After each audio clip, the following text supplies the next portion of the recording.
Halo, perkenalkan kami dari kelompok 1. Kami akan membahas materi perenungan kefilsafatan. Kami akan memperkenalkan diri. Nama saya Kristen Watung. Nama saya Frelita Rizkova Sumarau. Nama saya Dea Rangkunisa. Kita masuk pada pembahasan pertama, yaitu tentang pengertian filsafat. Apakah filsafat itu? Orang mengatakan bahwa filsafat tidak membuat roti, dan ucapan ini sepenuhnya benar. Filsafat tidak memberikan petunjuk-petunjuk untuk mencapai taraf hidup yang lebih tinggi. Dalam berfilsafat, kita akan terbiasa mengadakan penalaran serta menyempurnakan pemikiran karena kita menyadari bahwa jawaban-jawaban kita tidak bersifat tetap dan belum tentu diterima oleh semua pihak. Kegiatan kefilsafatan ialah pemikiran secara ketat. Filsafat merupakan suatu analisa secara hati-hati terhadap penalaran-penalaran mengenai suatu masalah dan penyusunan secara sengaja serta sistematis suatu sudut pandang yang menjadi dasar suatu tindakan. Kegiatan kefilsafatan itu yang dinamakan perenungan atau pemikiran. Perenungan atau pemikiran jenis ini berupa meragukan segala sesuatu, mengajukan pertanyaan, menghubungkan gagasan yang satu dengan lainnya, menanyakan mengapa, mencari jawaban yang lebih baik dibandingkan dengan jawaban yang tersedia pada pandangan pertama. Filsafat merupakan pemikiran secara sistematis. Kegiatan kefilsafatan ialah merenung, tetapi merenung bukan lama-lamun, juga bukan berpikir secara kebetulan yang bersifat untung-untungan. Perenungan kefilsafatan ialah percobaan untuk menyusun suatu sistem pengetahuan yang rasional, yang memadai untuk memahami dunia tempat kita hidup, maupun untuk memahami diri kita sendiri. Perenungan kefilsafatan dapat merupakan karya satu orang yang dikerjakan sendiri ketika ia dengan pemikirannya berusaha keras untuk menemukan alasan serta penjelasan dengan semacam bertanya pada diri sendiri, dan atau perenungan itu dapat pula dilakukan oleh dua orang atau lebih di dalam suatu percakapan ketika mereka melakukan analisa, melakukan kritik, dan menghubungkan pemikiran secara timbal balik. Jadi, perenungan kefilsafatan ialah sejenis percakapan yang dilakukan dengan diri sendiri atau dengan orang lain. Perenungan kefilsafatan dapat dipandang sebagai pertentangan di antara alternatif-alternatif yang masing-masing berpegang pada unsur yang penting, dan kemudian mencoba untuk mengujikan pada pengalaman, kenyataan empirik, dan akal. Hal ini terjadi dalam filsafat pengetahuan. Ada yang berpendapat bahwa pengetahuan dapat diperoleh hanya melalui pengalaman yang disebut aliran empirisme, dan ada yang berpendirian bahwa pengetahuan diperoleh melalui akal yang disebut aliran rasionalisme. Ciri-ciri kefilsafatan. 1. Suatu bagian konsepsional. Perenungan kefilsafatan berusaha untuk menyusun suatu bagian konsepsional.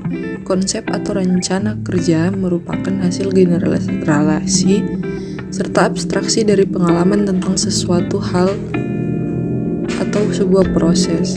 Seorang filsuf tidak hanya membicarakan dunia yang ada di sekitar serta dunia yang ada di dalam dirinya, melainkan juga membicarakan perbuatan berpikir itu sendiri. Ia tidak hanya ingin mengetahui hakikat kenyataan dan ukuran-ukuran untuk melakukan verifikasi terhadap pernyataan-pernyataan mengenai segala sesuatu, melainkan ia berusaha untuk menemukan kaidah-kaidah berpikir itu sendiri. Bagaimana caranya serta mengapa suatu pemikiran membawa kita kepada kesimpulan yang benar. Karena itu, filsafat merupakan pemikiran tentang hal-hal serta proses-proses dalam hubungan yang umum. Di antaranya, proses-proses yang dibicarakan ialah pemikiran itu sendiri. 2. Saling hubungan antara jawaban-jawaban kefilsafatan dalam usaha untuk memberikan jawaban terhadap suatu macam persoalan akan menyangkut pertanyaan-pertanyaan lain yang harus pula diselesaikan. Dalam menjawab kebenaran, orang harus mengetahui kenyataan untuk mengatakan apakah yang dinamakan kebijakan. Orang terpaksa mencari penyelesaian mengenai pertanyaan tentang kemerdekaan kehendak yang mau tidak mau membawa kita pada pertanyaan tentang susunan dunia tempat kita hidup. Yang ketiga, sistem filsafat harus berdasarkan koheren. Perenungan filsafat berusaha untuk menyusun suatu bagan yang koheren atau runtut yang konsepsional. Artinya, bagan konsepsional yang merupakan hasil perenungan kefilsafatan harus bersifat runtut. 4. Filsafat merupakan pemikiran secara rasional. Perenungan kefilsafatan berusaha menyusun bagan konsepsional bersifat rasional. Yang dimaksud dengan bagan konsepsional yang bersifat rasional ialah bagan yang bagian-bagiannya secara logis berhubungan satu dengan yang lain. Yang kelima, filsafat senantiasa bersifat menyeluruh atau komprehensif. Perenungan kefilsafatan berusaha menyusun suatu bagan konsepsional yang memadai untuk dunia tempat kita hidup maupun diri kita sendiri. Ilmu memberi penjelasan tentang kenyataan empiris yang dialami, sedangkan filsafat berusaha memperoleh penjelasan mengenai ilmu itu sendiri, bahkan meliputi lebih banyak hal lagi, baik dunia seluruhnya maupun dirinya sendiri. Yang keenam, suatu pandangan dunia. Perenungan kefilsafatan berusaha memahami segenap kenyataan dengan jalan menyusun suatu pandangan dunia yang memberikan keterangan tentang dunia dan semua hal yang ada di dalamnya. Yang ketujuh, suatu definisi pendahuluan. Dalam perenungan kefilsafatan, kita berusaha mencari dasar-dasar bagi kepercayaan-kepercayaan kita.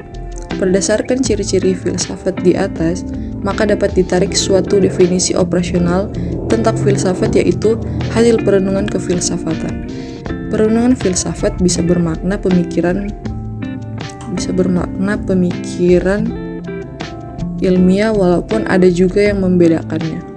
Perbedaan antara lain adalah di dalam pemikiran ilmiah atau ilmu, atau positif membicarakan fakta-fakta, sedangkan filsafat permasalahan hal-hal yang bersifat umum. Perenungan kefilsafatan tidak berusaha menemukan fakta-fakta, tetapi filsafat berusaha untuk menguji fakta-fakta tersebut. Apakah penjelasannya sudah memadai? Filsafat membicarakan fakta-fakta dengan dua cara, yaitu 1. Filsafat mengajukan kritik terhadap makna yang dikandung fakta-fakta, dan 2. Filsafat menarik kesimpulan-kesimpulan yang bersifat umum. Adapun metode kefilsafatan.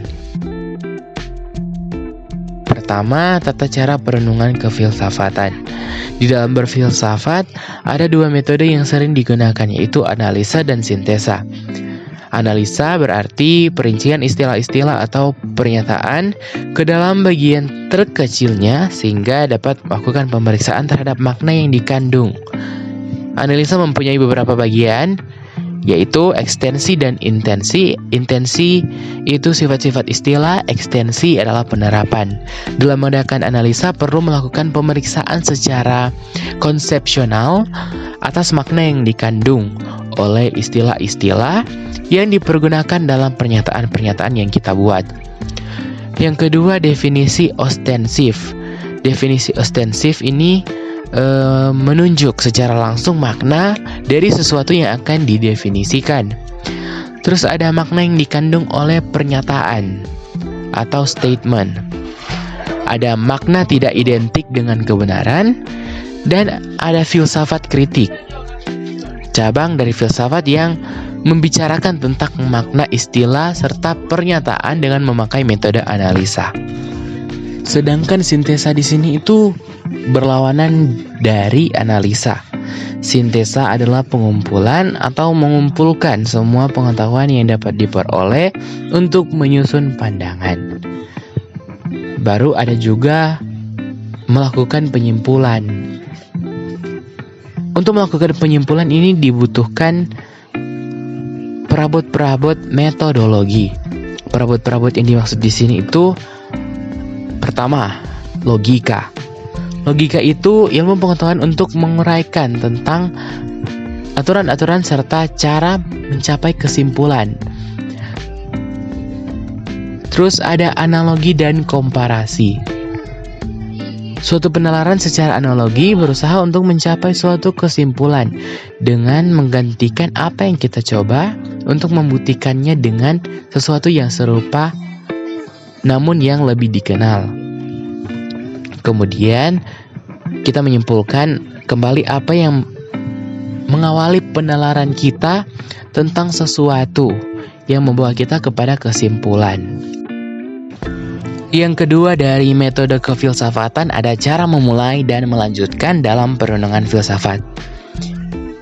Dalam memulai dan melanjutkan perenungan filsafat itu ada beberapa tahapan yang harus diikuti menurut filsuf besar Descartes. Yang pertama, katanya merumuskan masalah. Tahap pertama dalam perenungan filsafat itu menyadari bahwa adanya masalah dan menentukan apa yang akan ia selidiki. Perumusan masalah menurut Descartes dilakukan melalui dua hal, yaitu menguji prinsip-prinsip yang mendasari hal-hal yang awalnya dipercayai. Yang kedua, menentukan sesuatu yang tak dapat diragukan kebenarannya dan menyimpulkan dari hal tersebut kebenaran-kebenaran yang lain. Terus yang kedua, meragu-ragukan dan menguji secara rasional anggapan-anggapan. Setelah merumuskan masalah, perlu diuji pengetahuan yang diperoleh melalui indera dari kesadaran untuk membedakannya dari pengetahuan yang diperoleh dari tidur maupun dari akal. Yang ketiga, memeriksa penyelesaian-penyelesaian sebelumnya.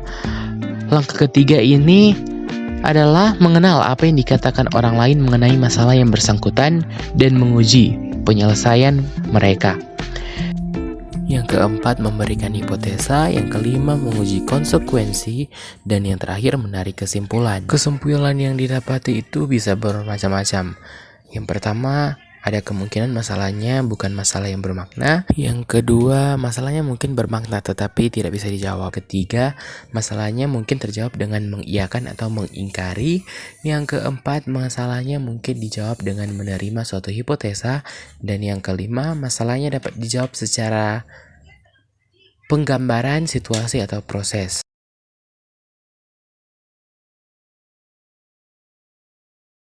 Itulah penjabaran materi dari kelompok kami. Mohon maaf jika ada salah penyebutan atau penjelasan dari kami kurang jelas. Kami mohon maaf dan terima kasih banyak. Dadah.